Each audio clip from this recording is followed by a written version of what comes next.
Welcome to the April 29th hearing of the Santa Barbara County Planning Commission. As we begin, please join us in the Pledge of Allegiance.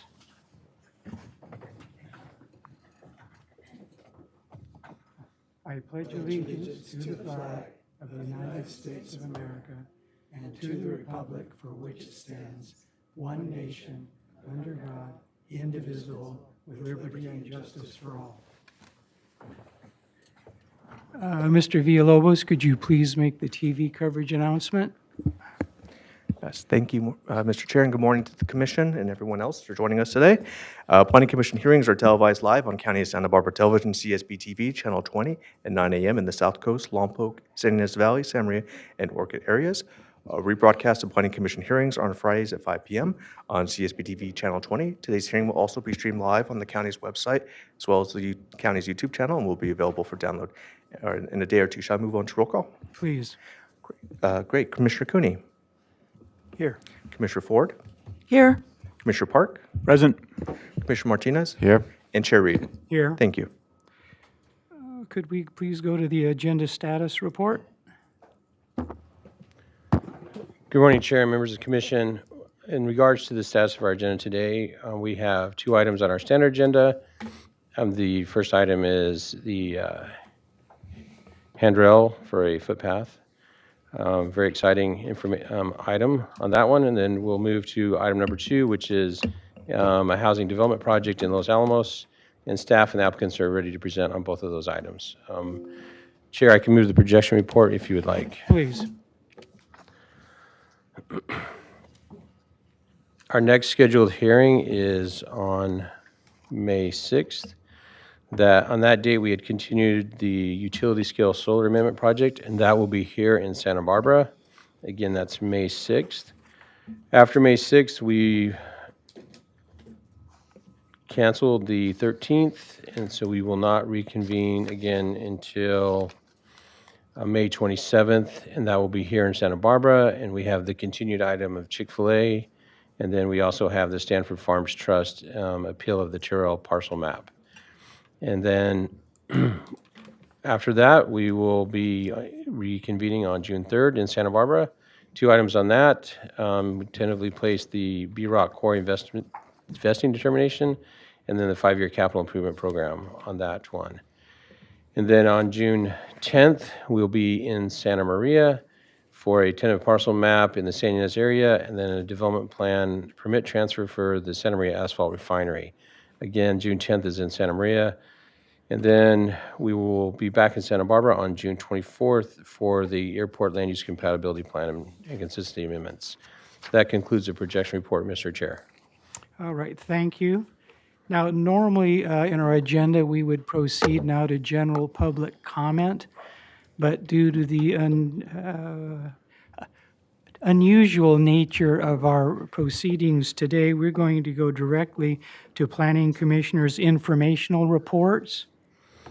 So with that, I would like to ask Commissioner Cooney.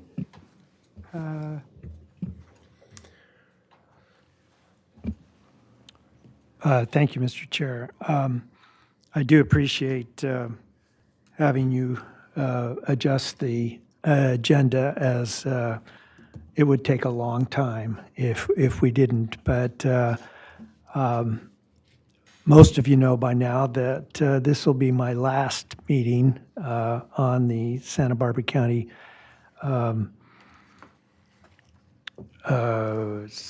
report, and a real experience of love, which began back in 2006 when appointed by Supervisor Naomi Schwartz. And there have been so many good experiences with staff, with especially my fellow commissioners, that it definitely was a difficult decision. However, Supervisor Roy Lee, when he assumed the chair at the Board of Supervisors, he asked if I would consider extending my time on the commission, and I agreed to do that for 1 year, which is now lapsing. So it's been a pleasure to extend the year, and this year's been like all the rest, full of interesting and worthwhile matters. I could tried to remember all the fellow commissioners that I sat with, but it would take a long time, and our business is our business, and we need to get on with that. But I will say, there is no staff, no set of supervisors, and no greater opportunity to participate in the government of Santa Barbara County than being on the Planning Commission. And for that, I will be forever grateful. Thank you. Thank you. I know, like so many others, I share my appreciation and gratitude for your great length of service to the county and to the commission. And I really cherish the time I've been able to spend and get to know you, as I cherish the opportunity to even sit next to you on this commission. So with that, I think we are next going to talk about a resolution we have prepared. Chair and Commissioners, Mr. Villalobos is going to read and present a resolution that has been prepared for Commissioner Cooney. So we'll proceed with that. Thank you, Secretary Wilson. And thank you for everyone for being here. It looks like we have a little bit of a crowd. Just say goodbye. I'll just read this into the record. It's a little awkward.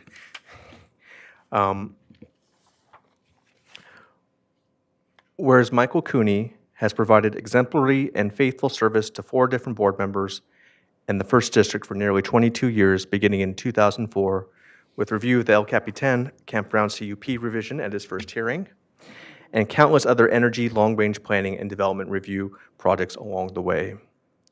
Whereas Michael Cooney has been a model of tact, poise, and consideration in his relationship with staff, the public, and fellow commissioners.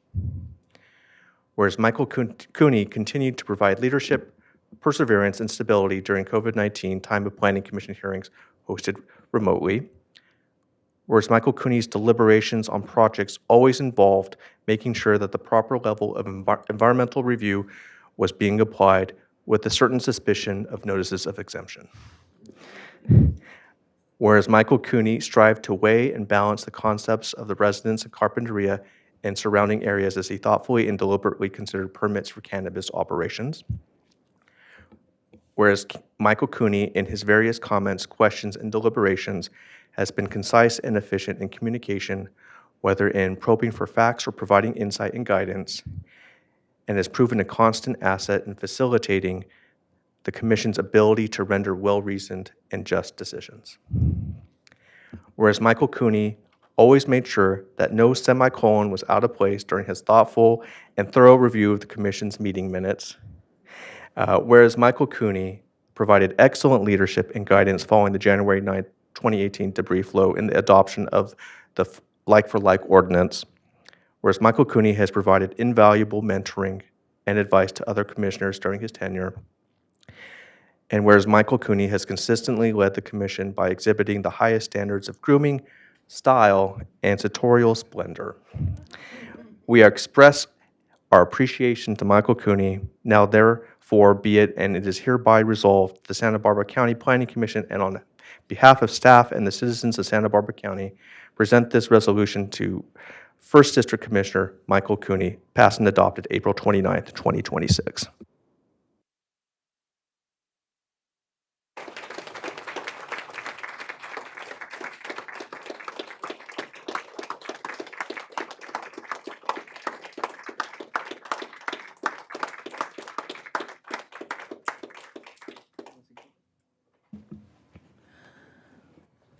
So I, as planning director, I'm going to take the liberty to share a few remarks. I've known Michael for a very, very long time, and he is a very special person. He has provided incredibly steady leadership on this commission and shown a commitment to public service that is incredible. You've always been civil with your commissioners, with the public, with the staff. Your intellect has been invaluable on complicated projects and in times of crises. Your kindness and just your commitment to good community planning. And you've been a good friend to me and to my team, and we are going to miss you very much. And one thing that was supposed to be on that resolution that I really wanted to remark on was your ability to sustain yourself on a bag of potato chips and an apple for 22 years. And with that, we have a gift for you. Potato chips for at least a week. You can pick it up on the way out. Yeah. So thank you so much, Michael. As I said, we are going to really, really miss you, and we appreciate everything you've done for the county and for your community, and we wish you the best in your future retirement, and that you get to have a lot of trips and spend a lot of time with your family and your dog, and really enjoy life. So, thank you.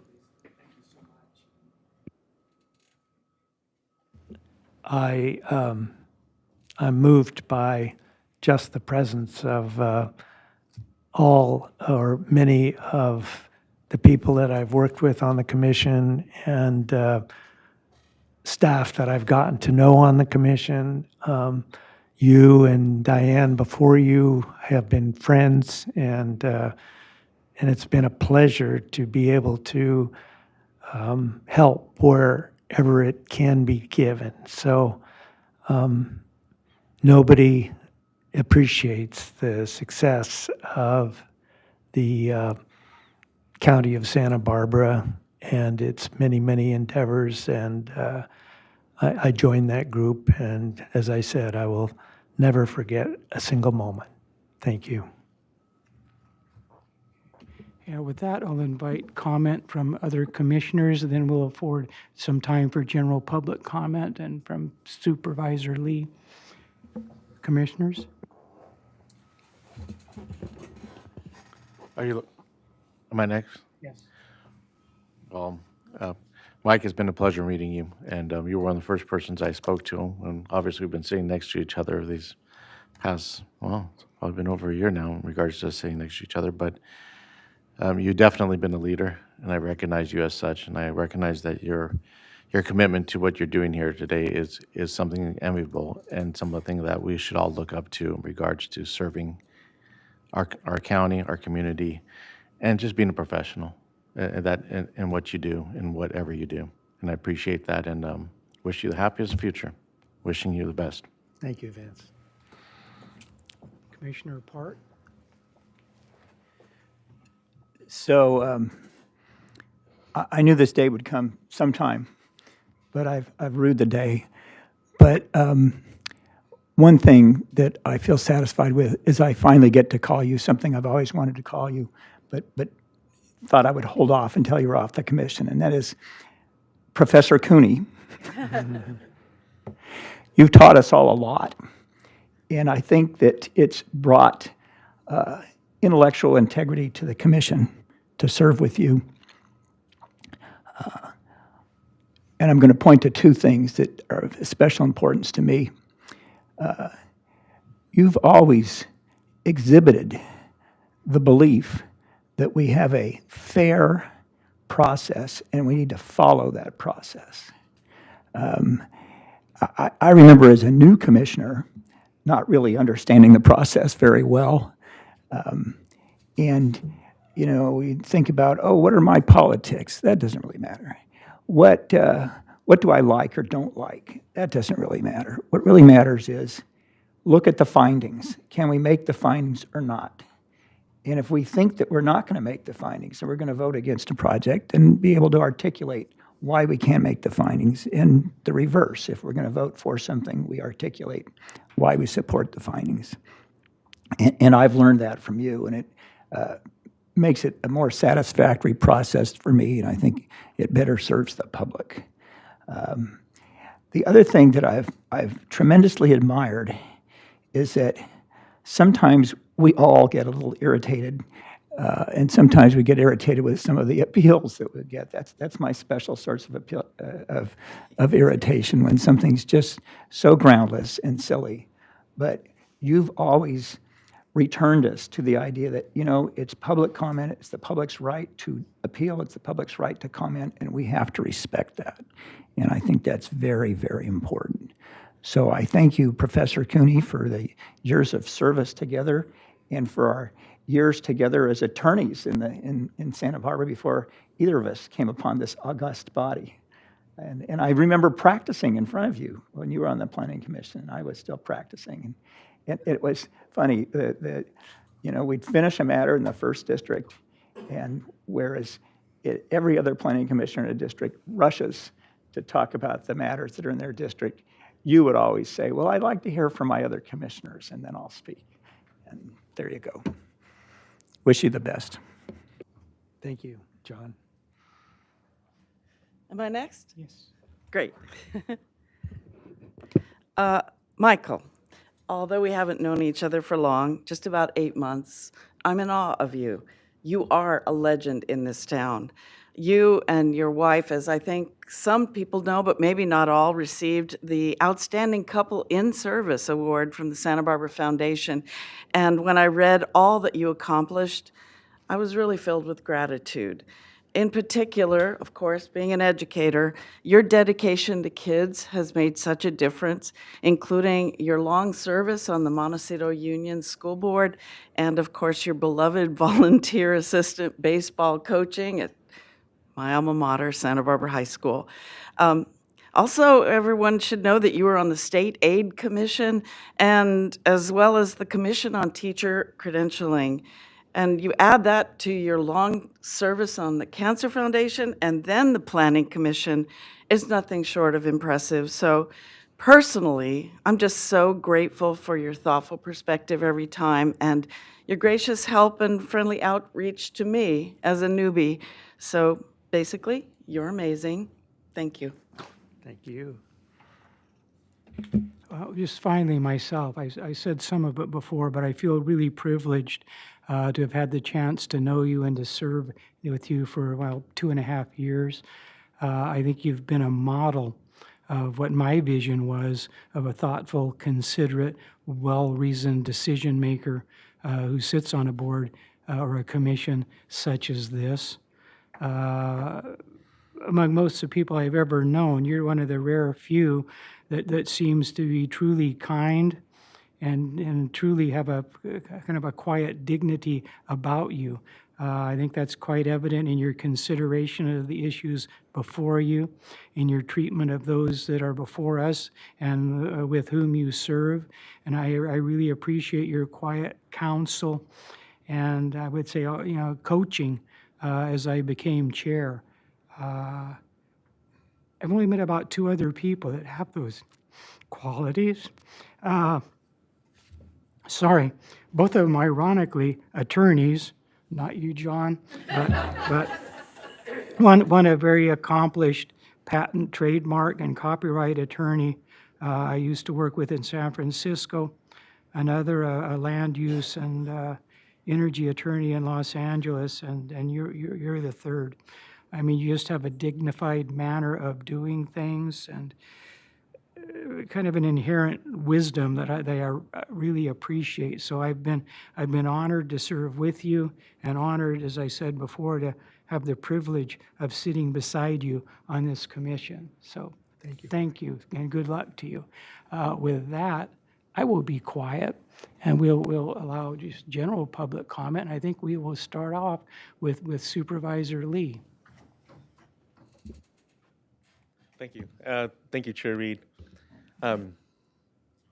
Chair, Commissioners, Mike, thank you for your service for all these years. You are such an amazing person and someone who I great respect and honor. And to go through 4 supervisors, that's a lot.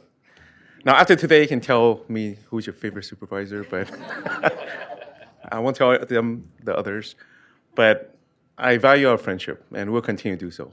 I'll continue to bother you. We can go out for lunch, but you are a gem. You are someone who I will continue to be friends with, because you are someone who have done so much for not just the district but throughout the county. So thank you for what you've done, and we're not done. We're gonna do something big for you later on at the Board of Supervisors. So I hope everybody can be there and show him support. So Mike, thank you. Thank you, Roy. Next, Mr. Chatillo. Thank you, Mr. Reed. Michael, as a frequent flyer to the Planning Commission and somebody who was here back in 2004 and had the fortune to work with Naomi Schwartz, and when she seated you in the Planning Commission, I knew that we were in for a good ride. And myriad projects, probably a couple of hundred or so that I've had a chance to work with you on, Michael, that have really been significant and have helped shape the county. Clearly, over the course of 22 years, you've had the incredibly important role of providing guidance to every other planning commissioner that's come along. And that stature and your view of decorum and the importance of process, hearing from the public. As a member of the public, I really valued that and treasured it, and very, very much appreciate you. And it's a sad day, and it's a day to celebrate all the great work that you've done and how you've put our county into the place that it is, and you've made it accessible for the public, and you've helped staff be their very best and helped render, the county as we know it. So thank you. No, thank you, Mark. Okay, next we'll go to Wade Cooper, I'm sorry, yeah. Good morning. I just wanted to say briefly, almost everybody in this room and all the people up on the dais today are invested in the future of this county and this community, but few have done that or exemplified that value with as much grace and calmness as you have, Mr. Cooney. I actually met you a long time before we've met in this context. You were very nice to me as well when I was a lot younger. But I just want to say thank you so much for your service. It's been incredible to work with you. You've taught us a lot. And thank you for being patient with a couple of newbies on the street here. So thank you for your service. Well, thank you very much. Any others, we're not doing it with slips, but if you feel the need. How's about? Yeah, any others? We're not doing speakers slips, but if you feel the need, please come up. All right. I think we'll take a recess for about 5 minutes. Oh, we have one? Oh, good. Okay. Come on down. Yeah.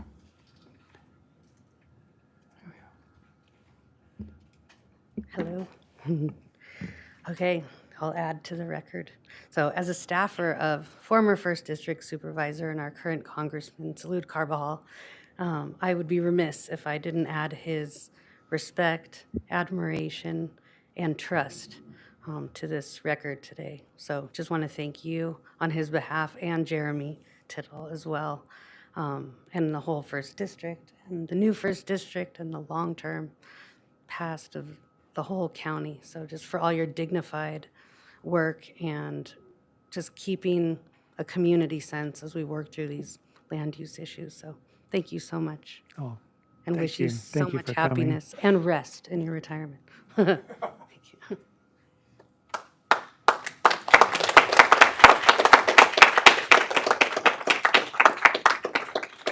So if there are no others, we'll take a 5-minute recess. Okay.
Well, welcome back to the April 29th hearing of the Santa Barbara County Planning Commission.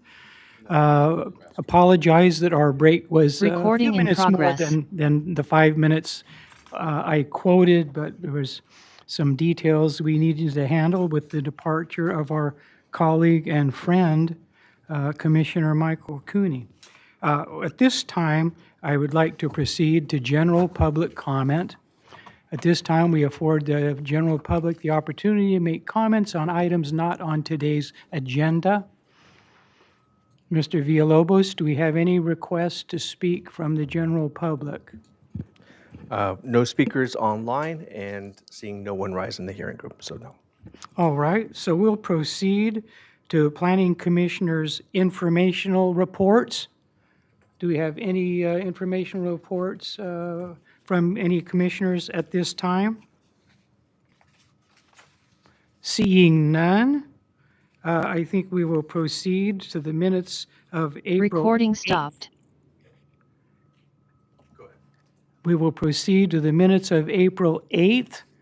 I would invite Commissioner Cooney to give us a report since he has been proclaimed to be the most competent.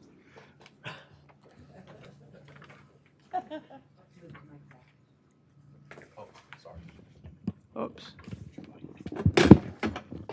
Okay, so for the minutes of April 8th, have you noted any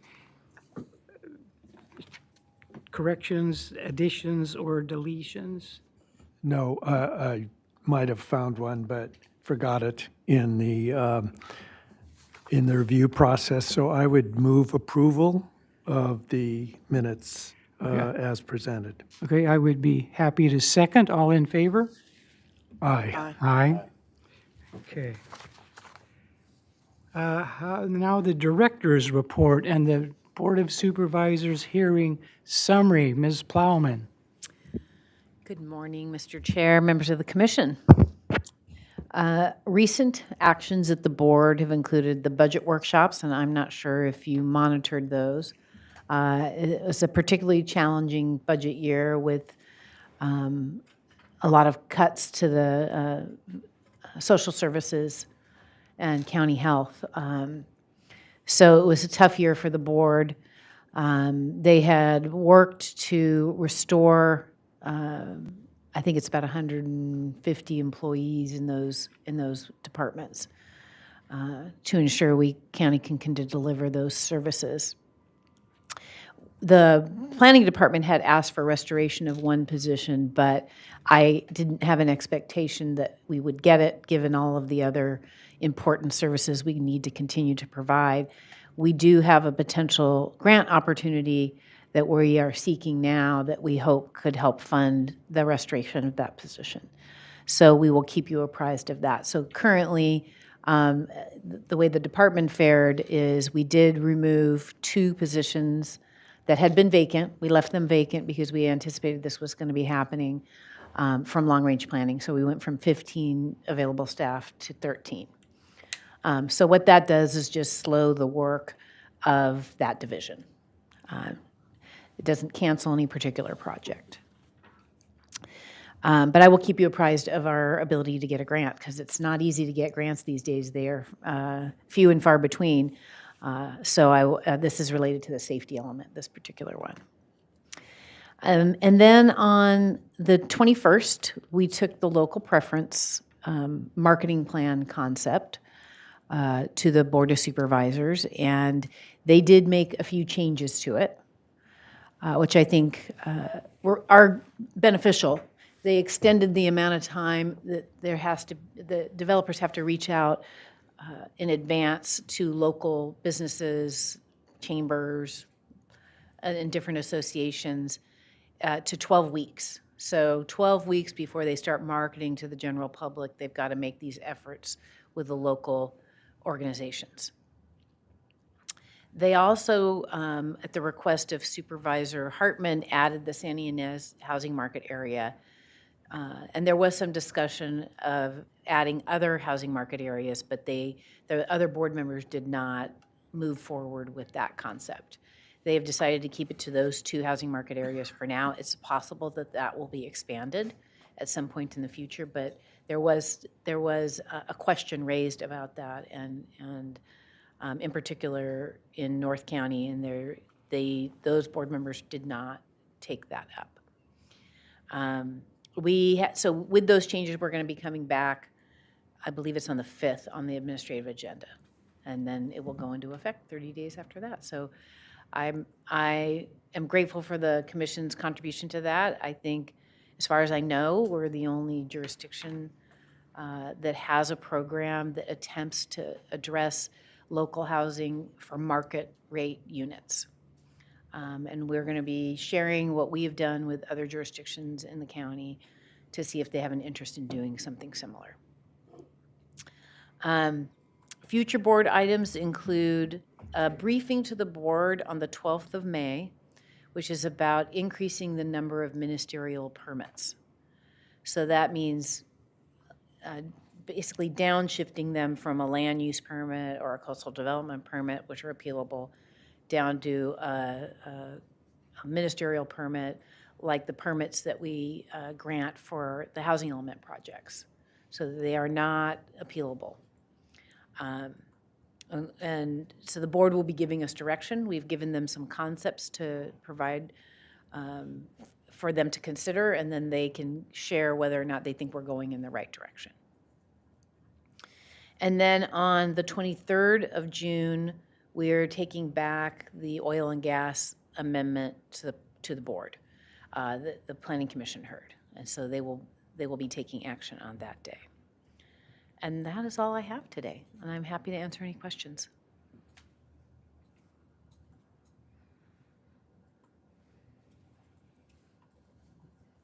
I got a couple. Okay. Okay. On the local preference, you said the 4th and 5th district supervisors, it was their election that it not be explored at this time. That's correct. Okay, all right. I had another question, but it slipped my mind.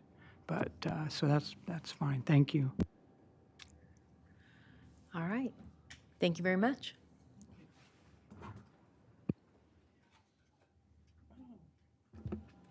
Looks like we're ready for our standard agenda. Mr. Villalobos, would you please read the first item into the record? Yes, thank you, Mr. Chair. The following is a hearing on the request of the property owner, Robert McKay, BMO LLC, to consider the following case numbers, case number 25 DVP 00001 and 25 CDP 00008, and to determine the project is exempt from CEQA pursuant to State CEQA Guidelines, Section 15303.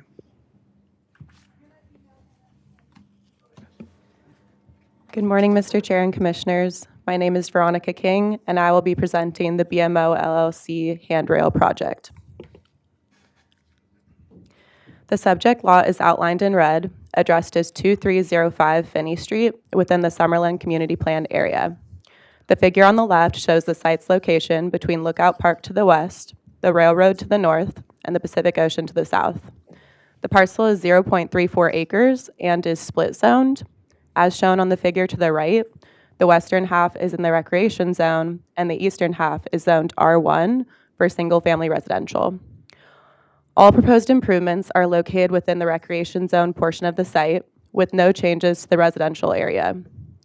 Under Article 2, any development in the recreation zone requires a development plan and coastal development permit, which is why this otherwise minor safety handrail project is before you today. The configuration of this split zone parcel was established through a lot line adjustment, rezone, and general plan amendment approved by the Board of Supervisors in 2003.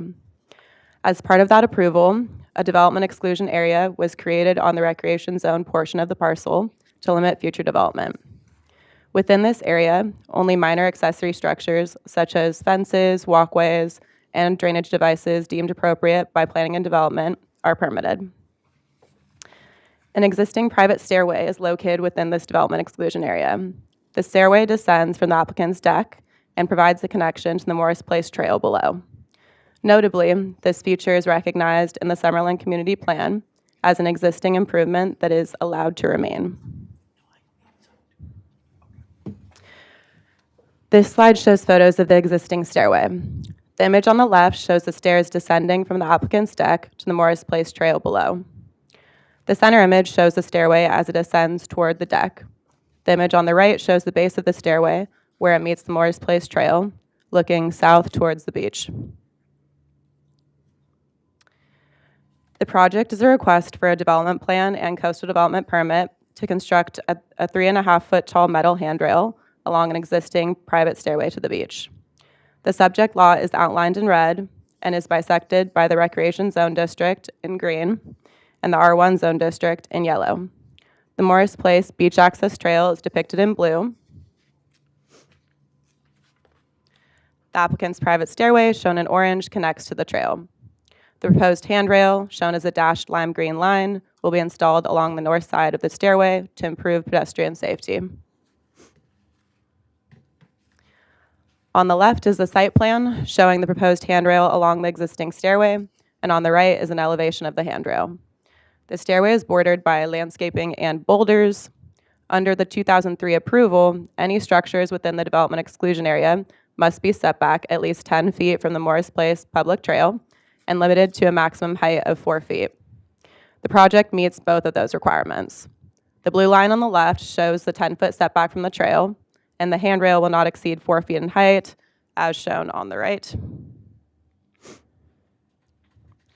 The project complies with all applicable development standards in Article 2 and is consistent with the comprehensive plan and Summerlin community plan policies.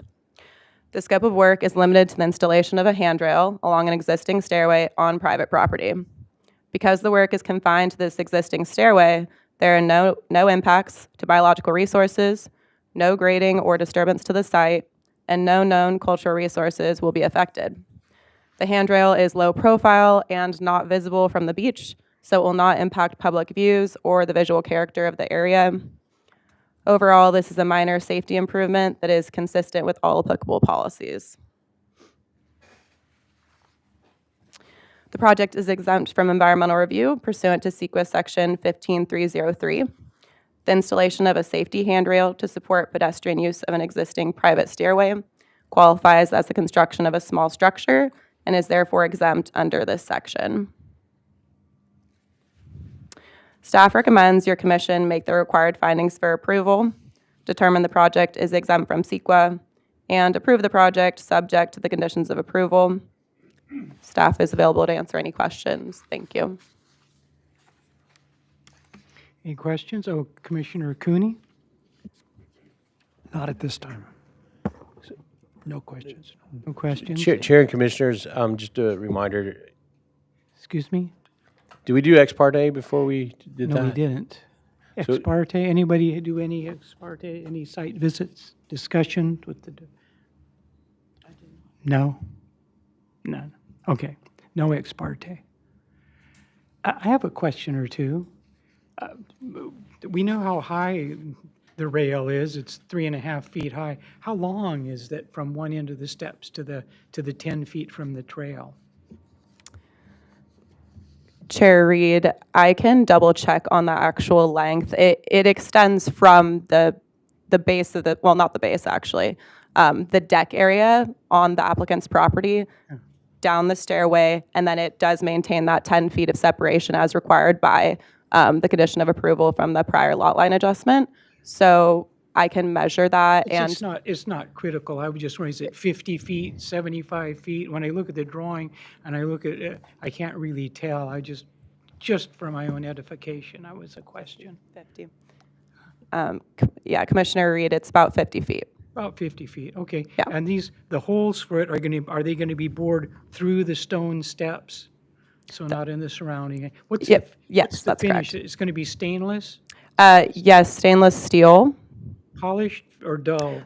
What's the Well, finish going to look like? we can, that detail isn't included in the plan set, but we can condition the project to be a non-reflective Yeah. finish if you'd like.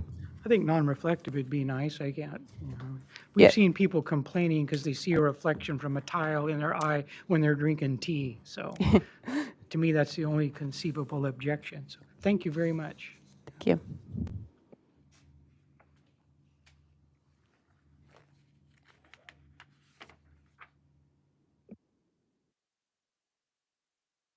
And does the applicant have a presentation? Yes. Okay. Good morning, Chair Reed and Commissioners. Excuse me. I'm Nicole Bergil with SEPS Land Use Consulting, representing the property owners, and I just want to say a few words on their behalf. Ms. King provided all the details I think you need, but I did want to say that this is primarily motivated by safety concern. I have permission to share that the owner is 80. He is just recovering from back surgery, and this is really going to help him navigate that trail as well as his grandchildren safely. So that's the primary motivation. Yeah, what's the rise of that staircase? The degree of slope? How? It's interesting. If you look at the plans, it really varies because it was an organic trail. It has been there for decades that they reinforced in a few key places with steps. So it really varies. It's not consistent. No other questions? Well, as they say, picture worth 1,000 words. When I look at that and I look at that picture, it doesn't look like anything I'd want to walk down without a railing. So and the stairs extend about 2/3 and the rest is kind of dirt. So yeah, it's a little okay. Tricky. No additional questions from commissioners? Yes, Commissioner Cooney. Thank you, Mr. Chair. I would just mention that it's been several years since I've seen a project on that particular location, but it's valuable not only to the owners, but to passersby trying to get down to the beach. So I think they've done what they should do to make it a safe and a trail that will make sense for that area without causing any other negative effect in the neighborhood. Thank you. So at this time, I guess we would invite any public comment. If there is any, do we have any?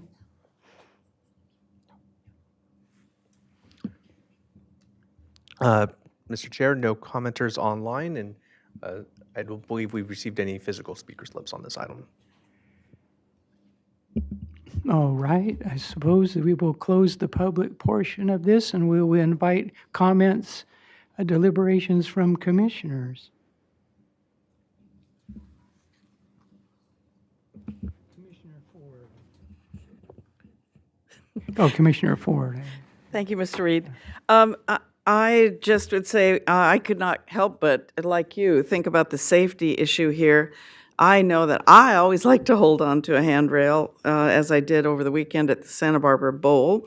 And as one of the members of the public in our letters said, that this would allow for stability and peace of mind. I completely agree. It's attractive. It blends into the surrounding area. So I support it.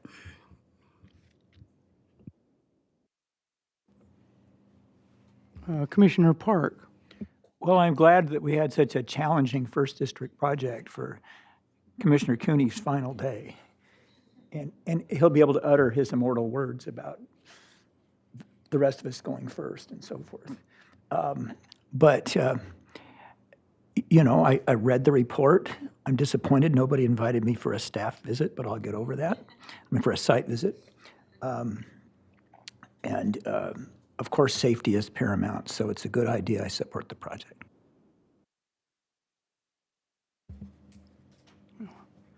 My main comment is I'd like to thank I was in the medical business for way too long, Commissioner Cooney for his insight with respect to safety. Actually, if it were my stairway and I didn't have a handrail, I would be afraid someone would fall off of it and sue me. So I think it's an excellent idea that I would fully support.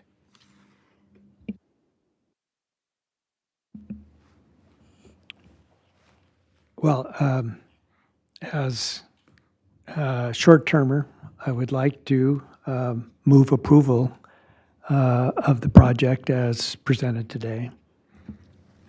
I'll second it. So, Chair and Commissioners, just want to circle back on a comment, I think, by the Chair in regards to adding a condition for non-reflective material. So if the motion maker, if the commission agrees with that, and the motion maker would want to say the conditions as revised today to include non-reflective material of that handrail. So turning back to the commission, that was a comment that I didn't hear discussed with the commission before the motion, but if the motion maker and the commission wants to add that, then my recommendation is just approve the project based on the conditions as revised today to include that non-reflective material on the guardrail. Well, as the motion maker, I agree with that comment and would treat the recommended action as modified at this meeting. And as the maker of the second, I accept the alteration of the motion.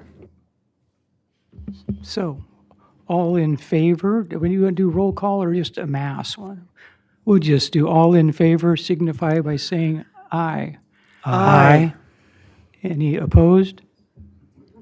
Abstentions? You've got your railing.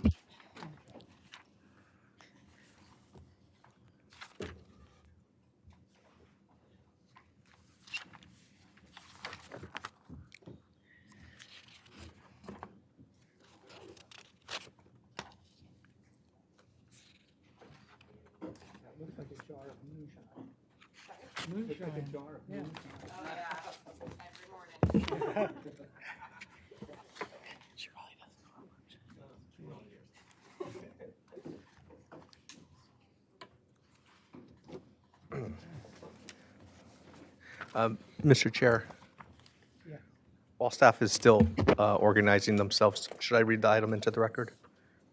Suit yourself. If you want to do it now or when they're set up. Thank you. Go ahead. All right, thank you. The following is a hearing on the request of Los Alamos Investments LLC to consider the following case numbers: 23 TRM 1, 23 DVP 18, 24 RDN 2, 24 GOV 5, 26 SCC 3, and to consider the state California Environmental Quality Act section guideline sections 151868C4 and 1183 checklist for the 2023 2031 housing element update PEAR build out, and determine that all of the environmental impacts of the project are within the scope of the project covered by the PEIR, that the previously certified PEIR is adequate, and that no subsequent environmental review is required pursuant to CEQA guideline sections 15162, 15183, and 15168C. Okay, first I'd like to call for any ex parte communications from the commissioners. Commissioner Park? And I'm sure you're including site visits as well, correct? Yes. Yes. And I did a drive-by a few days ago, back and forth, and took a look.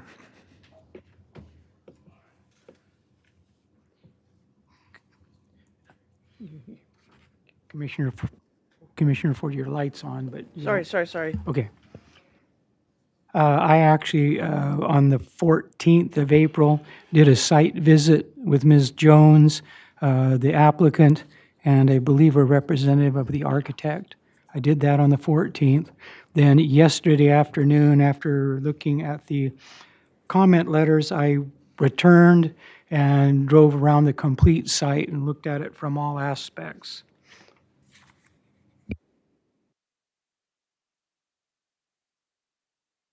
That we could proceed with staff. Thank you. All right. Good morning, Chair Reed and Commissioners. My name is Tina Mitchell, and today I'll be presenting the Los Alamos Investments Housing Project. The project site is shown here in yellow and is located on the eastern side of the Los Alamos Community Plan area, north of Highway 101. Access to the site is provided from Frontage Road and Price Ranch Road. The project site consists of 3 assessor parcel numbers that total approximately 30 acres. The 2 southern APNs are zoned for a 46-unit planned residential development. The northern parcel is zoned residential ranchette with a 5-acre minimum parcel size. Surrounding parcels to the north and northeast are zoned for agricultural uses. To the southeast, there is M1 zoning, which is the light industry zone, C1 zoning, which is limited commercial, and a few parcels zoned for single-family residential.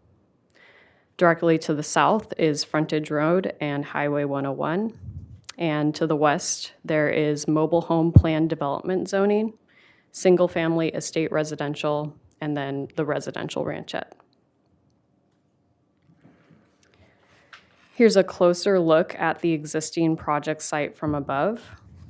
The Rancho Los Alamos Mobile Home Park is to the west of the site, and there are 7 existing single-family dwellings to the east. San Antonio Creek flows over the project site, and there are several structures, including 3 single-family dwellings and accessory structures that will all be demolished in the lower western portion of the project site. And there are 2 single-family dwellings in the southeast corner that will remain. I'll give a quick overview of the project description here and then go into more detail on each component in later slides. So the project includes a tentative tract map to subdivide the project site into 77 lots, a development plan for construction of 67 new single-family and townhome units through state density bonus law, as well as community amenities for a total of approximately 108,000 square feet of structural development, a road naming request for 4 new private roads within the development, a Government Code Section 65402 conformity determination for a voluntary trail easement dedication to the county, and a signed certificate of conformance for 2 new monument signs at the entrances to the development. This project is subject to several state housing law protections because it's a residential subdivision with multiple units proposed. Pursuant to the Housing Accountability Act, the project is only required to be consistent with objective requirements. Housing development projects cannot be denied or required to reduce the density unless the decision maker finds with substantial evidence that the project would have a specific adverse effect on public health and safety. The applicant submitted a complete SB 330 pre-application on January 28, 2026, which vested the project based on the fees, ordinances, policies, and standards adopted and in effect on that date. There was a large LUDC ordinance amendment package that went into effect shortly after this date, so just take note that the analysis of this project is based on the code in place prior to that package. Additionally, the project is subject to a maximum of 5 hearings, including continuances and hearings for appeals. And lastly, the project is using state density bonus law to increase the density allowed on the site and waive certain development standards in exchange for providing affordable units. The state density bonus law proposal includes 7 deed-restricted units that will be affordable for very low-income households, which provides the applicant with a 50% density bonus for the project and an unlimited number of development standard waivers. 3 waivers are proposed and include a waiver of the requirement for street-facing porches, balconies, or patios, reduced landscape buffer requirements between walkways and private yard areas, and a minimal increase in the maximum allowed light level along a few of the property lines. State density bonus law also allows developers to use reduced on-site parking ratio requirements. Pursuant to state density bonus law, the county cannot require more than 110 parking spaces for this project. However, the project includes 121 spaces at individual dwelling units, plus 40 visitor and day use spaces throughout the development. These requests were analyzed in detail in the staff report and were found to be consistent with state law and county code. The tentative tract map includes a number of different lot types, including several common open space lots, which total approximately 10.9 acres, 69 lots for residential units, which are all clustered in the southern part of the map, private roads and access and utility easements.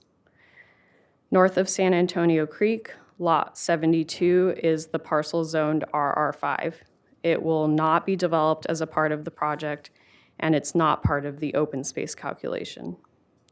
The map also includes a 200-foot wide agricultural buffer along the eastern property line north of San Antonio Creek. This buffer area is required because the eastern property line in that area is adjacent to rural Ag 2 zoned property.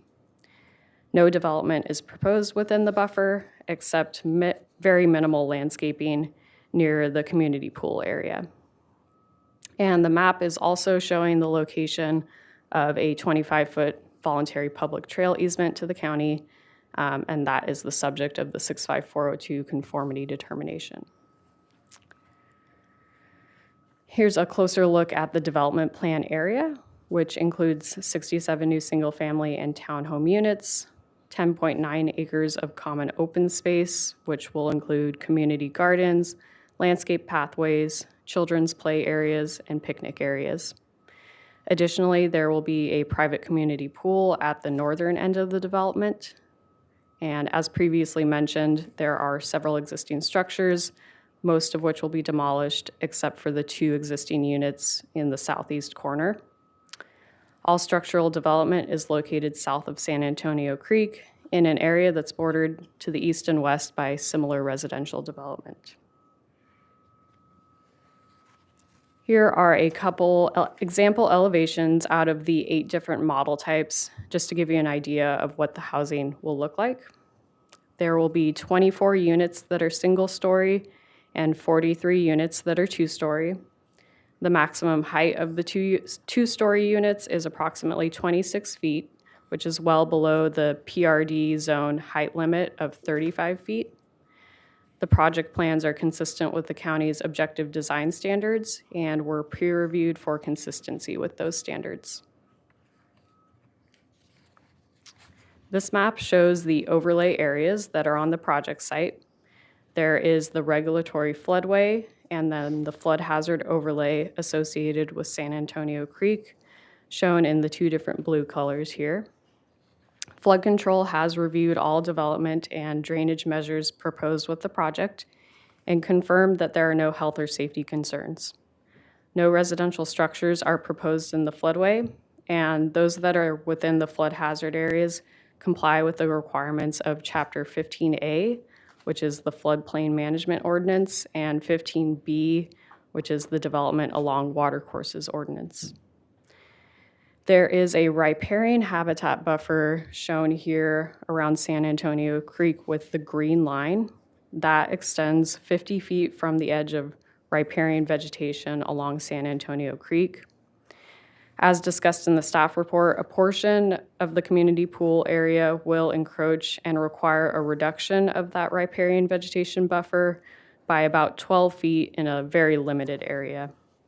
The reduction of the buffer was reviewed in the biological assessment for the project, and the project includes habitat restoration and enhancement along the creek as mitigation. No structural development will encroach within the 50-foot top of bank buffer, which is shown with the red line. Lastly, there's a scenic buffer overlay, which is intended to preserve views from Highway 101. That buffer extends 50 feet from the southern property line. No structures will be located within the scenic buffer, except for 1 single-story unit in the northwest corner. Neighboring parcels include structures that are similar to the proposed unit that also encroach within the scenic buffer. And the project includes landscaping along the frontage area to screen the development from public views. The project includes a road naming request for 4 new private roads within the proposed tract. These roads will be named Old Well Drive, Yellowtail Lane, Gopher Gulch Way, and Pargo Drive. These names are consistent with the road naming criteria in the LUDC and were cleared by several county departments to ensure that there are no duplicates of existing road names in the county. As previously mentioned, the project includes a government code conformity determination for the voluntary 25-foot wide trail easement dedication to the county. County Parks has reviewed the trail easement location and is supportive of the dedication. The staff report analyzes the project's consistency with the comprehensive plan, and County Parks will take that analysis as a consistency report to the board when the dedication is accepted. Construction of the trail is not proposed as a part of the project, and any future trail development within this easement area will be constructed by the county once there is connectivity with future trail easements along the creek corridor. And the final entitlement request is a signed certificate of conformance for 2 monument signs that will be located at the primary and secondary entrances to the development. The signage complies with all sign standards in the LUDC, including maximum sign area, number of signs, location, and height. The signs will receive director level approval prior to construction and are not part of the recommended actions for the commission. They are part of this overall housing project, so that's why the analysis was included in the staff report. The project is consistent with the objective requirements of the county's comprehensive plan, including the Los Alamos Community Plan, which envisioned clustered multifamily residential development on this property. Although the project is entitled to density bonus for additional units, it's still consistent with the community plan's intended location and type of development for this site. With the waivers allowed pursuant to state density bonus law, the project is also consistent with the objective LUDC requirements, including the PRD zone standards for setbacks, height limit, open space, parking, and landscaping, the objective design standards for multi-unit housing, the agricultural buffer requirements, and the road naming criteria. And lastly, the project is consistent with the objective subdivision regulations in Chapter 21 of the County Code. For environmental review, staff relied on both the Housing Element Programmatic EIR and the Los Alamos Community Plan EIR, both of which considered multifamily development south of the creek. In addition to demonstrating compliance with applicable policies from the Los Alamos Community Plan, the applicant also prepared all of the studies required by the Housing Element PEIR for the proposed development to ensure compliance with mitigation measures. These studies included tree replacement and habitat restoration plans, a construction traffic and management plan, a transportation demand management plan, traffic study, noise study, solid waste management plan, among others. All of these studies concluded that the development would have a less than significant impact on the environment, with the exception of vehicle miles traveled, which I'll go into more detail about on the next slide. Though no development is currently proposed on the RR5 lot, any future development on it would be subject to the applicable Los Alamos Community Plan policies and standards. After implementation of the PEIR mitigation measures, one significant impact will remain for vehicle miles traveled. The PEIR anticipated significant impacts related to VMT, and the project will not result in an increase in the severity of those anticipated significant effects. The project incorporates the transportation demand management measures described in mitigation measure T1 to reduce vehicle trips to and from the project site. These measures include bike parking, pedestrian connections, and a discounted public transit pass program for residents, and will result in an approximate 11% reduction in VMT. The statement of overriding considerations that the board adopted when they certified the Housing Element Update PEIR was limited to the selected rezoned and county-owned sites. Therefore, in order to approve this project, the Planning Commission must adopt a statement of overriding considerations, which is included as finding 1.4 in attachment A of the staff report. Based on this review, staff recommends that the commission follow the procedures outlined in this slide to approve the project. 1, make the required findings for approval as specified in attachment A of the staff report, including CEQA findings. 2, determine the previously certified PEIR and the Los Alamos Community Plan EIR are adequate and no subsequent environmental review is required. 3, approve the track map, the development plan, and the road naming requests, subject to the conditions of approval in attachment B of the staff report. And 4, direct staff to transmit the Government Code Section 65402 conformity report to the Real Property Division and the Board of Supervisors. That concludes my presentation. I am available for questions, and we also have the applicant team available. Okay, well, I'll start with a few. First, as is common in all these projects, people question, how did we get to that density? So the state bonus density law gives them because they have these 7 low rent that is activated, right? So that's how they get 46 plus 23, which is the 69. And that's determined by state law, not our choice, right? That's correct. State density bonus law does dictate that density bonus. It's a certain ratio depending on how many units and what the affordability level is going to be. So they're doing 7 very low-income units. That gets them a 50% density bonus. The 50% is based on the base density, so 50% of 4623, like you said, gets them to. Okay, so similarly, on the parking spaces, state density bonus law requires a minimum of 110 parking spaces. Is that correct? That's the maximum That's that the we can maximum. apply. They have certain maximum ratios. It's like 1.5 spaces per unit, I believe. So we really don't have any latitude to require them to have more parking, is that correct? We don't, no, correct. Okay, there's that one. Then, looked like relatively smooth sailing through your presentation, and when I got it, initially I had looked at the floodway and the flood overlay in the Los Alamos Special Problems Area, in that I guess all of Los Alamos is low-lying and kind of a riparian area. Then I look at your slide and I see these big swaths of blue. Now, I know that's in the staff report, says it's reviewed by county flood control and everything, and you touched on that. But could you give me just, in the audience, a little more insight in the overall special problem zones in Los Alamos, and then the way this development is created and the accommodations, and why we shouldn't be concerned about them getting flooded out?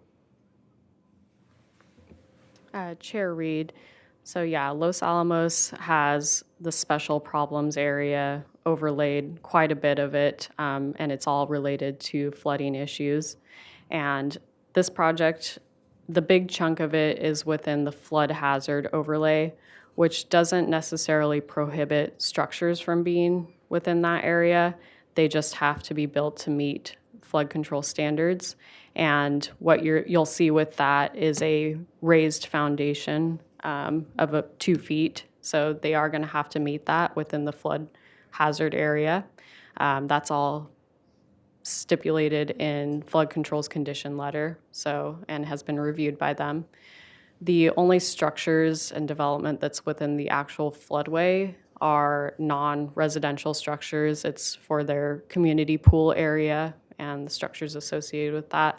So nobody's going to be living in the structures that are in the floodway, and they will have to be designed to meet FEMA requirements in that area.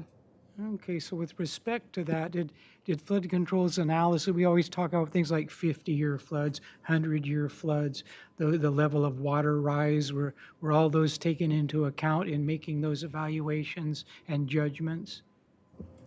Chair Reed, yes, they had to produce a no-rise analysis for this project.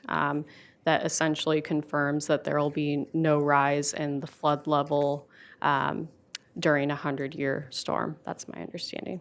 All right. Road naming, they're all compliant, although I find a couple of them funny. But, yeah, Gopher Gulch Way, but, yeah. So, but then the trail easement, the 25-foot wide trail easement, does it currently align with any existing county trails or planned county trails, or is? Chair Reed, it is not. There, however, is a policy in the Los Alamos Community Plan that encourages county parks to establish a PRT, which is Parks, Recreation, and Trail line in that area. So this does push them closer to meeting that goal, and Parks was happy that the applicant was willing to provide this. All right.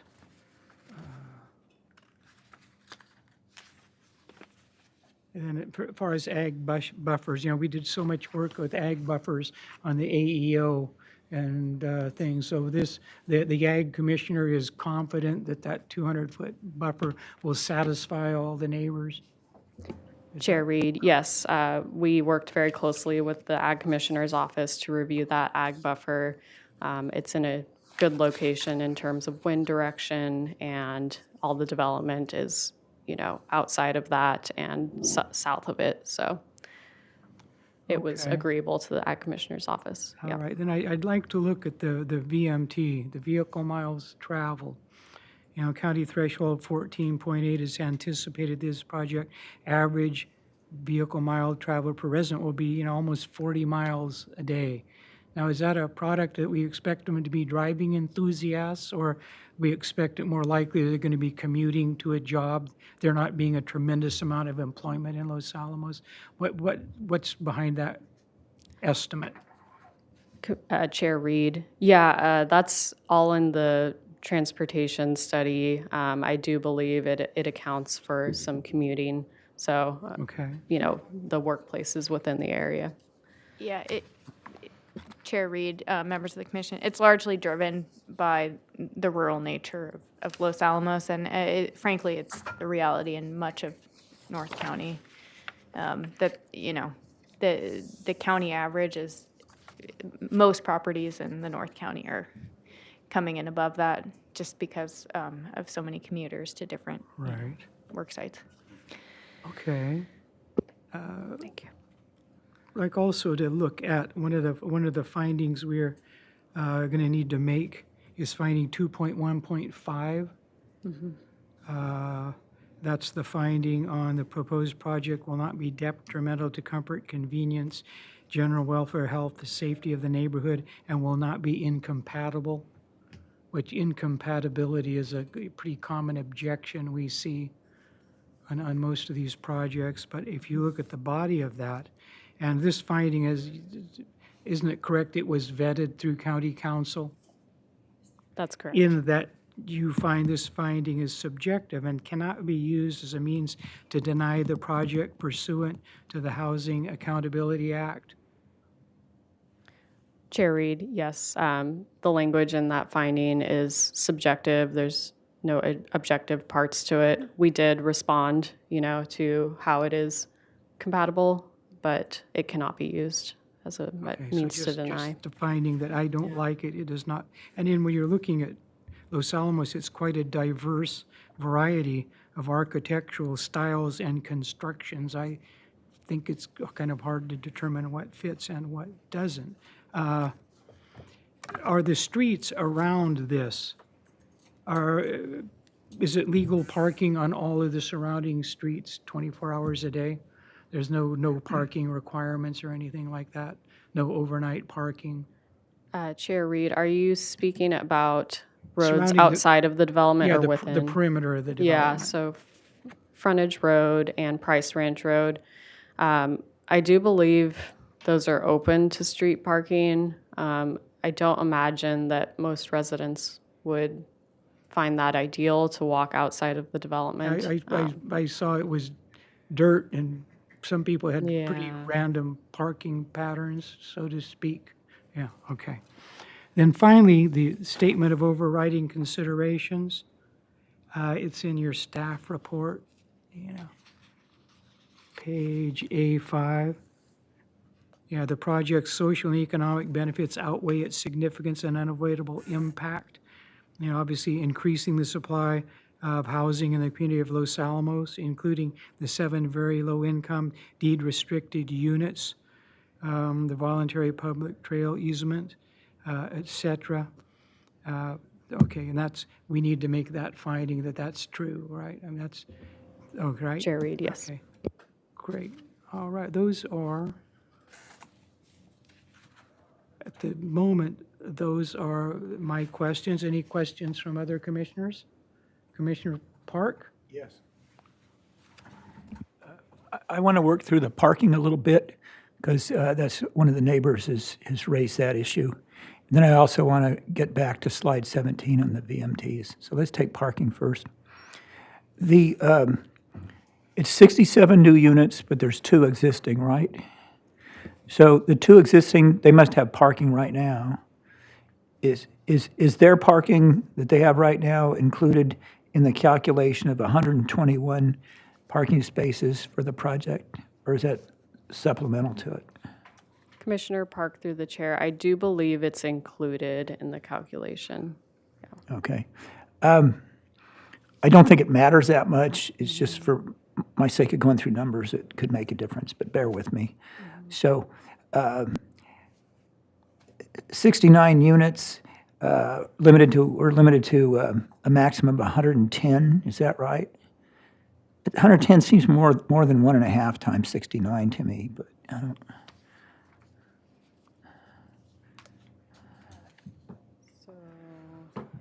Does that 110 include the amenity spaces or something? Is that what? Go to the statistics section. Hold tight, we're getting to the section.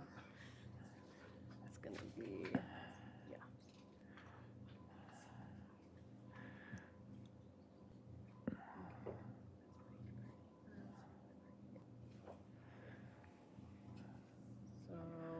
Well, don't spend a lot of time on this because they're providing much more than the maximum anyway. So whether the maximum is 104 or 110, I'm just illustrating something.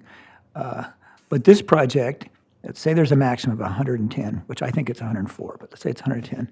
Okay. And but they're going to provide 121 for the through the garages and adjoining spaces for the units, another 32 for the guest parking, and I think it's 8 more for amenity parking. So it's 161 spaces, and so that's almost 2.5 spaces per unit, as opposed to the state limiting us to requiring 1.5 spaces per unit. Right? Okay. So I understand this correctly. Good. Let's move on to VMT, okay, and that's your slide 17. Slide 17. And you know what it is? It's that for 4-bedroom units, you can have 2.5 spaces Gotcha. by state law, and That's why we got up to 110. exactly. But we're still way over part compared to state requirements. Correct. Yeah. On VMTs, you might remember I made a brief presentation on this, a program that Riverside County has for mitigating VMTs through a bank and getting funds into affordable housing. And I made the comment that VMTs are something we don't often understand very well. Almost every project we get generates a lot of VMTs, and we don't know how to mitigate them, and we wind up issuing a statement of overriding considerations. That's what this looks like to me. We're 14.8 is a threshold, so if we're up to 39.7, we would hope to mitigate it down to 14.8 if possible, right? If possible, yeah. But it never is possible, even with all these kind of programs here, is the bike parking, the bus passes, things like that. We're able to knock off 4.5 VMT. And then we are going to issue a statement of overriding considerations for all the rest, right? Okay. Well, again, I understand this. I'm going to comment on it when we get to deliberations. I don't want the applicants to be scared of my comments because Santa Barbara County does not have a program like Riverside County has that would allow you to do a full mitigation. We should, and I'll comment on it, but we don't have one yet. So don't worry about what I'm going to vote. All right.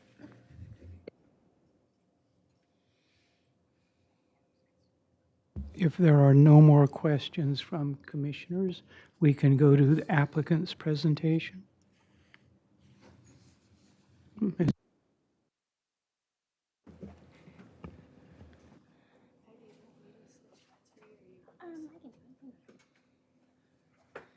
Good morning, Chair and Commissioners. First of all, congratulations, Commissioner Cooney, on your retirement. And I also want to thank staff for their collaboration throughout this review process. You have been professional and exceptional in your communication and your time and being available for meetings, and I really appreciate your abilities and your excellent staff report and PC packet. So with that, we're happy to be here today to go over the project with you. I'm joined by my project team, the property owner, Tyler Ramison, our architects from Kevin Moore Architects, Kevin Moore and Jennifer McIsaac. Robert Schmidt, our civil engineer, is online. And Waters Cardenas is our land surveyor who prepared our tract map. Justine Cooper, our biologist, is also online if we have any questions for her. As staff reviewed, and I don't want to reiterate too much, the various types of application packages before you today, the project development standards, the objective design standards, et cetera, we feel like the project is consistent and has been determined to be consistent with general plan policies and the zoning ordinance. The draft conditions are acceptable to us, and we believe the required findings can be made for project approval. The project has some great community benefits, as was touched on, respect to the creek buffer and setbacks, enhanced native plantings, the fact that there's no native tree removals proposed, and a sustainable approach to the project itself, the dedication of the trail easement, the large open space that is provided, the amenities of the project, the community gardens, the parking, and the variety of housing types and styles that are provided. And I did want to note, as mentioned in the staff report, that while this is designated as a rental project, because it is a tract map, it's not going to preclude for sale of any of these lots in the future, with the exception of the 7 deed-restricted units. With that, I want to introduce our property owner.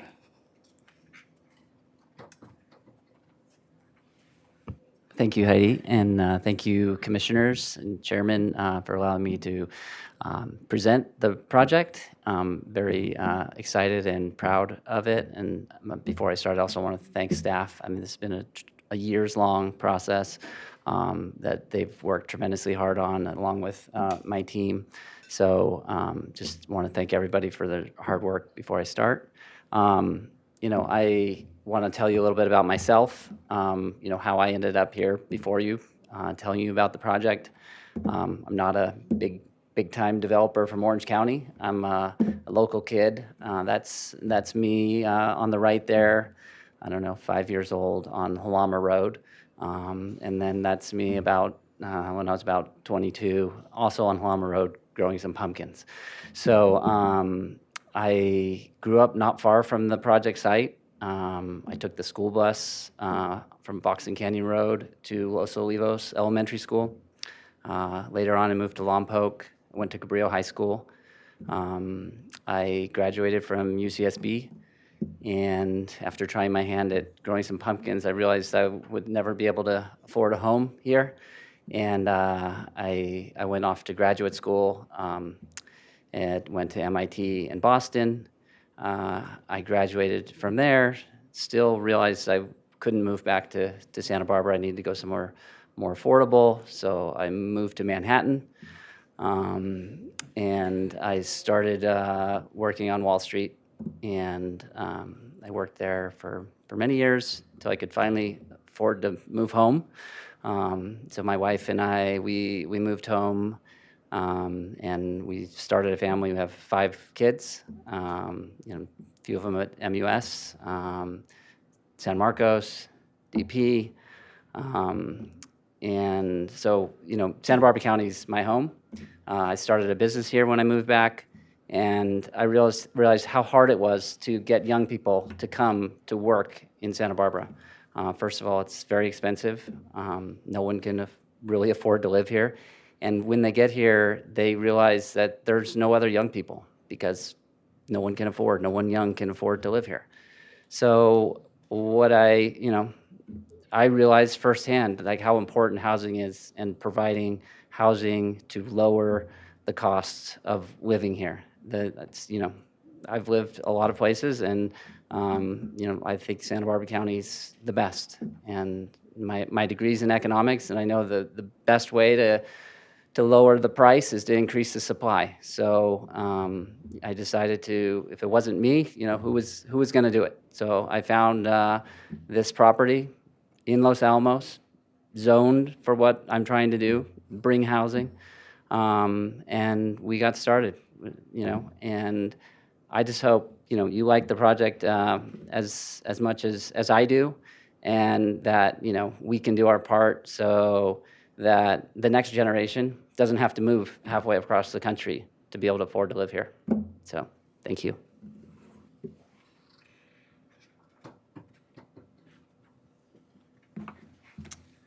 All right. Thank you, members of the commission, for seeing us today and reviewing our project. My name is Kevin Moore. I'm architect for the owner. And to his credit, Tyler challenged us to think outside the normal development strategies for a project like this. His priority is to create a community that offers a high quality of life and a more sustainable approach to development. This project proposes homes organized around shared open spaces rather than streets, creating a neighborhood designed for people, landscape, and community interaction. Thanks to our project team for all your hard work and what we're here to review today. So you can see it's really hard to see. Maybe you can borrow.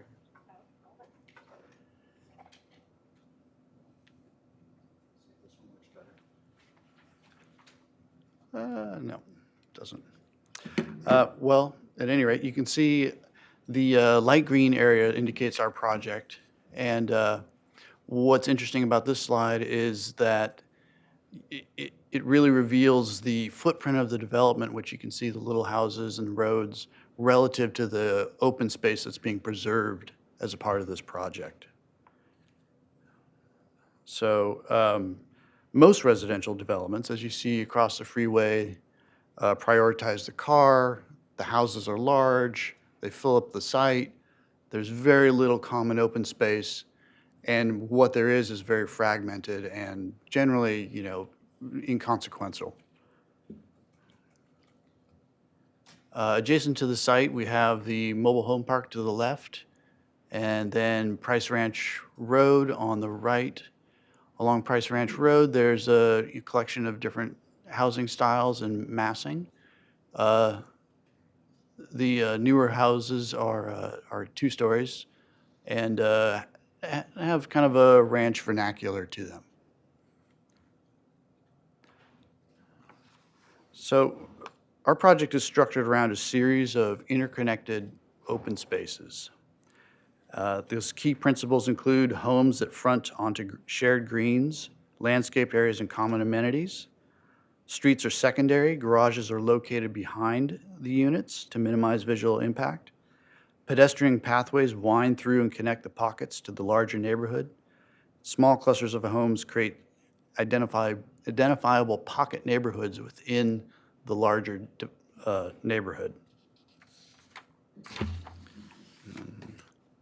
As we zoom in into one of these areas, you can see how those central green spaces become those pockets, and they're ringed by those individual units. And each of those units has a porch on the front that looks out onto that shared community open space. And again, each of those open spaces are connected by pathways so that the residents can wander through the neighborhood and experience all of those different little nodes. The benefits to the residents is that pedestrian spaces are prioritized, creating a safer and more comfortable environment. Front doors and porches face those open spaces and encourage neighbor interaction. And they create larger landscape areas that provide gathering space, recreation areas, and outdoor amenities. The rear-loaded garages allow architecture and landscape to define the neighborhood rather than the driveways and garages. In addition to the residential benefits, the project provides meaningful public benefits to the surrounding community. The project adds 67 new homes to the community. Smaller homes and compact clustering allow the site to support more landscape and open space while still providing needing housing. The community is invited in to enjoy the pathways and reestablish creek bank. The efficient neighborhood design helps accommodate growth within the community.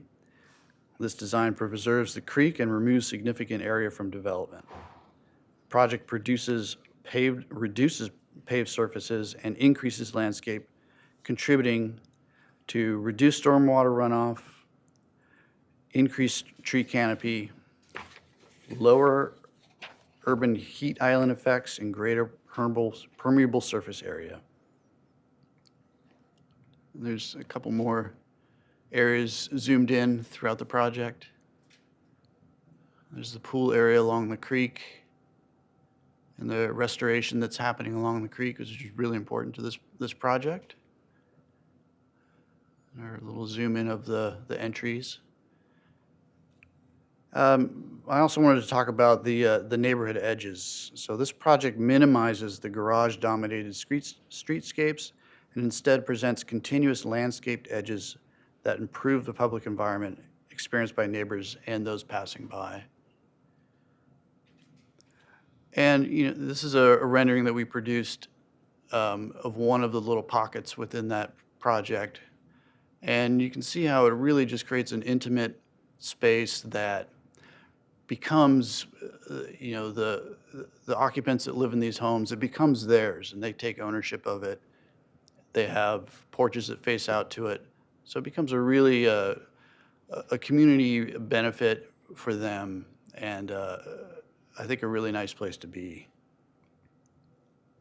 This is a rendering of one of the common open spaces. This one happens to have some garden boxes in it, so residents will be able to use those, and a little shed there for tools. And all of this is contributing to that overall community feel. And then here's another rendering of another one of those pockets. So you can see the porches face out to those. And then we'll just quickly scroll through some of the elevations of the different unit types. Again, as staff mentioned, we're well under the height threshold. 25'6" is our max ridge height. It's important to note that typically the elevation that's going to present itself to the open space and to the streetways is the narrowest elevation. So you won't be experiencing large massing. And this is just some more detailed information about that pool area. There's a pool house with it for restrooms and showers. And then in closing, I'd just like to add that the project demonstrates that this is an innovative approach to neighborhood design that prioritizes people, landscape, and community interaction. The project demonstrates how needed housing can be delivered in a way that creates a higher quality living environment that benefits both the residents and the surrounding community. And I'll leave it there. I have a question. Mr. Moore, stay up there.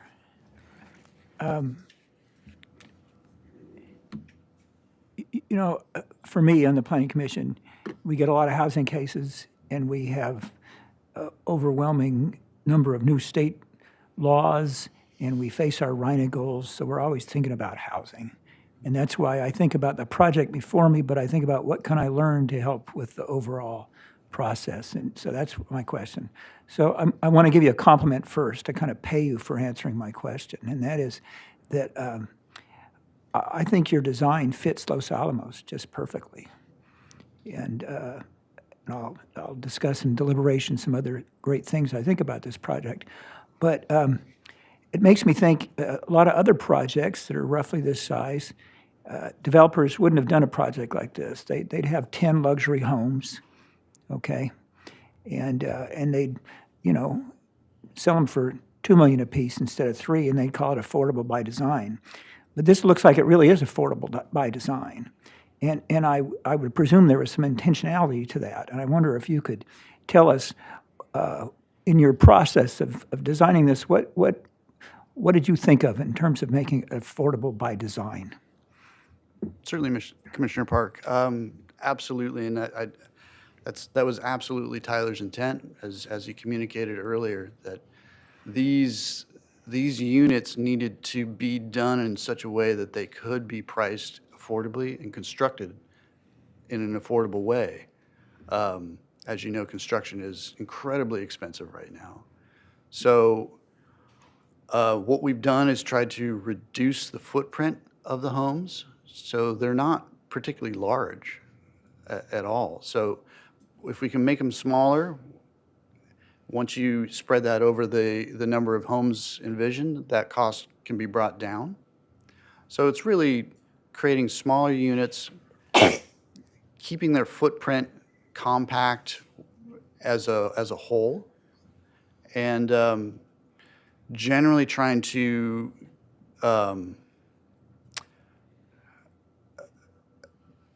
accommodate less living space within the units themselves and try to make them as efficient as possible while providing everything that everybody needs today. Well, thank you. I have a question. This kind of a clustered village, sort of a design concept. Where did that come from?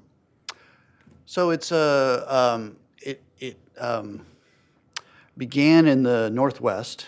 There was an architect in Oregon in the, I think, early 60s who developed that term, pocket neighborhood.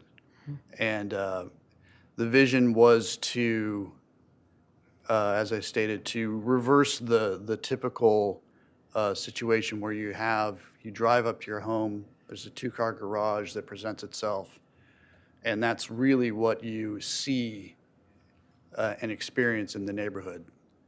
And so the intent of this design concept is to flip that, push the cars to the rear, emphasize the architecture in the home instead of the car experience. Okay, well, I like this because it seems to, we so often look at projects that are affordable or higher density, and you have essentially a bunch of boxes with doors in them. And I look at these renderings you have here, and I often look, what if you're a kid growing up in a place like that? Well, your home is, it's that box over there, it's this door and this number. Whereas this affords, every kid would like to say, well, that's my house or their house. And it just seems to have a great sense of community and open spaces that are so often, well, I would say in this county, almost totally lacking in a lot of the projects we look at. So I think these renderings are very important in promoting your concept of the design of this community and affording that. And yeah, it could well be a model for others. I particularly like the open spaces with the potential of the community garden and those sort of things. So hopefully that's intended for us to be part of the final project. It is, and all credit to Tyler for pushing for something unique. Well, people and kids need places to learn how to grow things and learn where food and plants and other things come from. So I would applaud that. So thank you. Commissioner Ford. Thank you so much. Having left Santa Barbara 3 times as an educator, because I could not afford to live here, I really appreciate the concept and the dedication to this idea. I wonder if you have yet done any work or study on the impact it will have on the Los Alamos School District?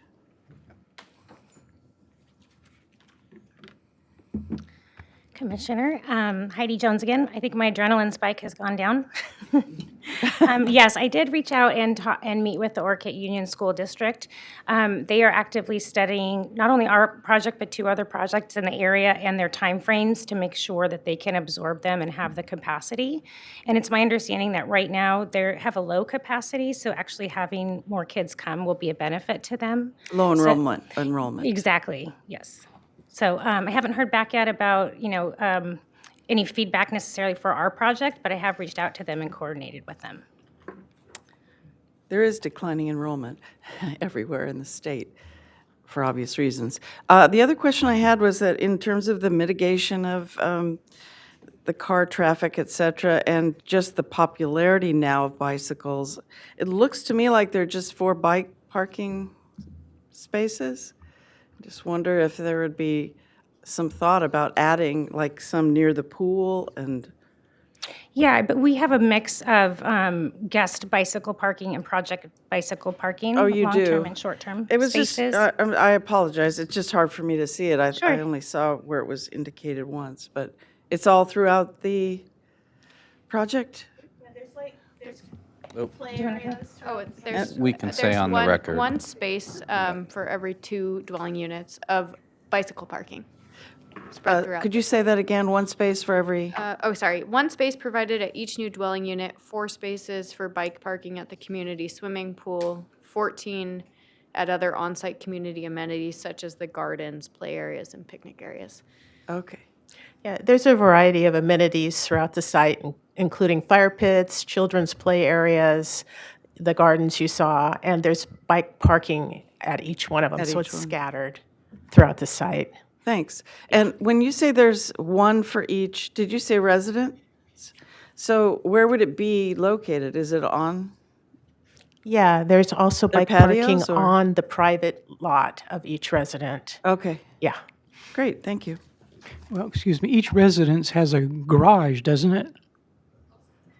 Excuse me? Yeah, so, Most, not all. Each house, yeah, or some of them are townhomes. okay. Each of them has a garage. Some of the townhomes have a 2-car garage. And each, I would say probably 85% have a gravel parking spot on their private lot. Okay, but And the average number of parking spots per unit is 1.75, which is over what is mandated. and for most people, if they had a bike, they could park it in their garage as Yeah, well. and there's an outdoor covered Yeah. bike parking spot as Okay. well that is fenced and secure, so, So lots of places to park your bike. yes. Okay, thank you. With no more questions from commissioners, we will go to public comment. I have one in-person slip. It's from Neil Goodman. You'll have 3 minutes. Yeah. Okay, I'll talk fast. I live on 360 Price Ranch Road, so I'm a resident. I've been there. We bought the house in 2008. I'm also a retired academic professor emeritus from Indiana University and a public sculptor. So I've worked at the university. I worked with Space and Planning Committee. I chaired that for many years. So, I worked on impact in buildings and so forth. So I come with a little bit of experience, not quite in this regard. So, and I appreciate the MIT, PhD or master's. That's impressive, So, okay, I do have a question about Price Ranch Road. It's got 20. This is for the architect. Tell me about how that's going to work, the width of it, and whether there's curb parking. As I mentioned in the letter, that the residents who live on Price Ranch Road can use that kind of gravel area as for extra cars, Yeah. and We- and can you tell We me don't really allow public speakers to ask applicant. Okay. But when you're That would done. be a question maybe When you're for done, you. I'll ask them. Okay. Thank I bought the house with the idea that there was a planned residential development that was up to 46 units, and so this really supersedes my my idea about what was possible. So I understand listening to the Planning Commission, how state mandate has superseded that. I still think, and I've been consistent with talking with CBAR and so forth, that the issue has been density, and all my neighbors are in accordance that this project is way too thick for the amount of space allocated. And also the other question, if you read the letter that I submitted, is also that if you're coming off Highway 101, I'm not quite sure that that's a very copacetic kind of how that's going to work when you enter the development. And I mean, that's a pretty fast overpass, and that's had a lot of issues over time. And I hope that there's a study or some kind of revision that will make that safe. So I pretty much used up my time. I am concerned about the other thought is that there's been no public presentation about this project to the community of Los Alamos at large. And it would be great for Tyler to, if this is such a wonderful plan, to get a larger input, because this project is going to impact not only us as residents, but it's going to impact the community of Los Alamos. And we are a community, and we really see each other as a place where we really do discuss things that come up. And I know that whatever's going to happen with this project, it's probably already superseded any necessity for a community forum, but I think that would be really important to hear what residents have to say, because we're the ones who are going to be living there and have invested our lives there, our livelihood. And for the most part, there's been absolutely, we got a letter 2 weeks ago or a week and a half ago about the project. I'm the only resident that was able to actually come because everybody else works. And everybody else in the community has absolutely Zippo knowledge about what's going on. And I think it's important to have like with any kind of thing that impacts a lot of people in the future, I think it's important for some kind of forum or some kind of more public venue to discuss the impact, not only for me, but for the community at large. Okay? So that's pretty much it. That's my 3 minutes. Okay, thank you. Okay. Now, it would be time for a response from applicant. I got a question or two for staff first. When I drove around there yesterday, I noticed there was the regular county noticing sign. How long has that been posted? Chair Reed, that has been posted, the requirement. It got posted about 2 weeks ago. It's a minimum of 10 days posting. There also is 2 mailed noticings that go out. One was done when the application was deemed complete. That was, about a year ago. And then 10 days prior to the hearing, another noticing goes out in the mail. Okay, and just one more question. This is a public works question. I don't expect you'll have the answer, but first, is Los Alamos one of the EJ communities, environmental justice communities? Was it? No? Okay, I just wondered, because I noticed part of their initiatives were curb and gutter work for streets and those sorts of things. I just wonder if there are any goals or development plan with Public Works on improving Price Ranch Road or any of that. Do you know of anything? That's probably outside of your scope, I'm sure.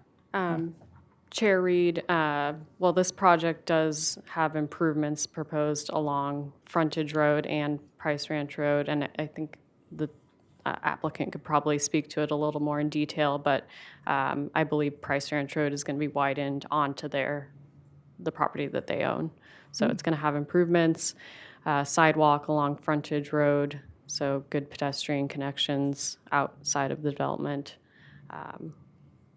And then also the traffic study, it talks about the Highway 101 off-ramps and safety for that. Caltrans did review that traffic study and had no comments or required improvements. It is a little challenging, you know. Yeah. The on and off. Okay, I will, with that, I'll give the applicant their chance to reply. Yes, Chair Reed, as staff mentioned, we do have public improvements along Frontage Road and Price Ranch Road in terms of sidewalks and/or parkways, for pedestrian access and the road widening. There is no project parking proposed on either of those streets. Our project parking is provided on site. Okay. All right. Thank you. With that, we'll conclude the public portion, and we will invite deliberations.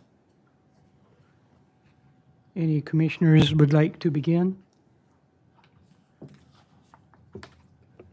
Commissioner Park. I think Mr. Ramison should be proud of this project. It goes in the right place in Los Alamos. Los Alamos is becoming a community that is kind of in the middle of the county, but it's got some high-end housing and some very low-end housing and not much in between. And the low end's at one end of the town and the high end's at the other end of the town, and it's just not healthy. I'm not criticizing Los Alamos. I like Los Alamos. It used to be in my district. But nevertheless, I think this will improve that. This will provide a lot of housing, and it'll be a lovely place for people to live that aren't going to be able to afford high-end housing and may not want it. They might prefer this. And I do think that we should talk about VMTs with this as an example, because if you were in western Riverside County, they wouldn't give you a pass on the VMTs because for lack of mitigation programs. I'm not criticizing your efforts to mitigate because you're doing what everybody would do, but it just only mitigates so much. A good program would have you pay into a bank, so to speak, or an exchange, and then those mitigation credits would help fund other projects. And in that county, for example, that includes affordable housing projects in the right places, which they think actually mitigates VMTs if you put them in the right place. If we had a program like this, I wouldn't vote for your project unless you bought those credits, but we don't have one. So our only choice is to either say, oh, we'll vote no and deny a good affordable housing project, or we'll say yes, and we have to have a statement of overriding considerations, which I think is what we have to do. So I will support this project. Might as well go. Okay, Commissioner Martinez. I like, well, good morning, first of all, and I do like the renditions of what's going on up there. I like the ideas. Personally, with all the limitations on HOAs and stuff, I really don't know how you're going to be maintaining that stuff out there. That's one thing that I didn't see being presented in regards to those things with the limitations popped by the risks and propositions. But that's not the issue before us. I do have the concerns regarding parking. I don't believe in 1.5 or 1.7. I mean, you don't have 1/2 of a car or 0.75 of a car. But again, these state laws that are coming down on this, it restricts the hands, and I'm saying that to the Los Alamos residents in regards to the compliance is compliance, and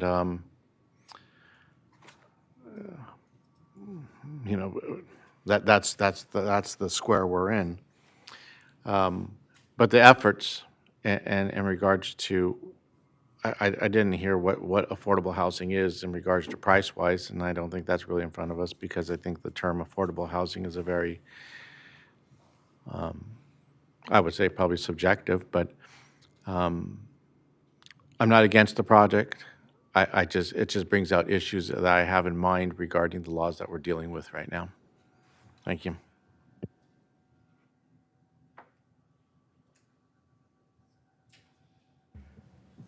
Commissioner Ford. Thank you for both presentations that were extensive, comprehensive, really interesting. I love this project. I think it has excellent focus on community building. And having lived in many apartments over my career and lifetime, I can just say that the way that they face each other and the addition of all of the amenities, I think, are going to be so appealing to so many people in this county. It's very attractive. And to me, extensive efforts, notwithstanding Commissioner Park's comments, but extensive efforts to mitigate some of the negativity, especially with the with traffic. I support this too. Okay. I look at this project, Los Alamos is kind of a community in transition. 20 years ago, it was a little kind of cowboy, relatively affordable place, but no more. There are some places on the low end.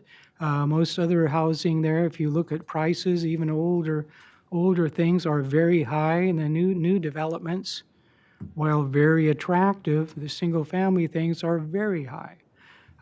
This really fits a need for the community.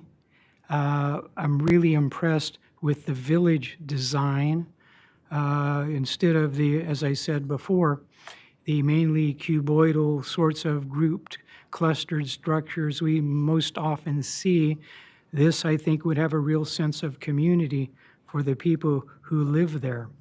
I think it could be a real asset to the county and perhaps a model of others.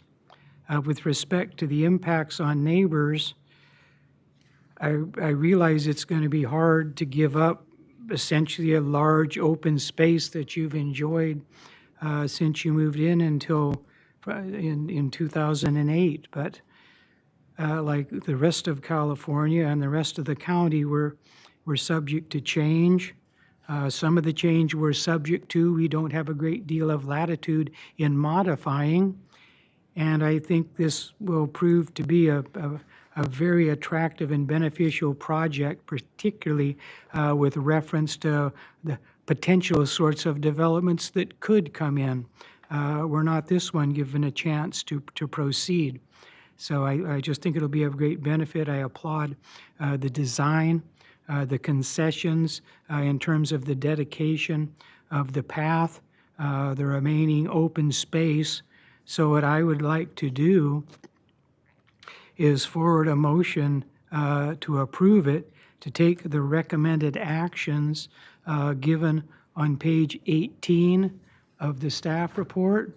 Need I read those? You can just refer to them. I can just refer to them. I'll refer to them, that we adopt the statement of overriding considerations, since I think this is a case where that is clearly in effect. So I would again like to make that motion. Do we have a second? Second. Oh, we have a motion and a second. So all in favor of Mr. Villalobos, could you please do a roll call? Sure. Commissioner Cooney. Aye. Commissioner Ford. Aye. Commissioner Park. Aye. Commissioner Martinez. And Chair Reed. Aye. Motion passes 5-0.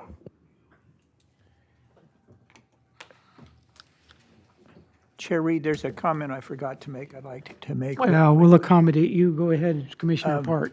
I think Mr. Goodman had a good idea about a community forum.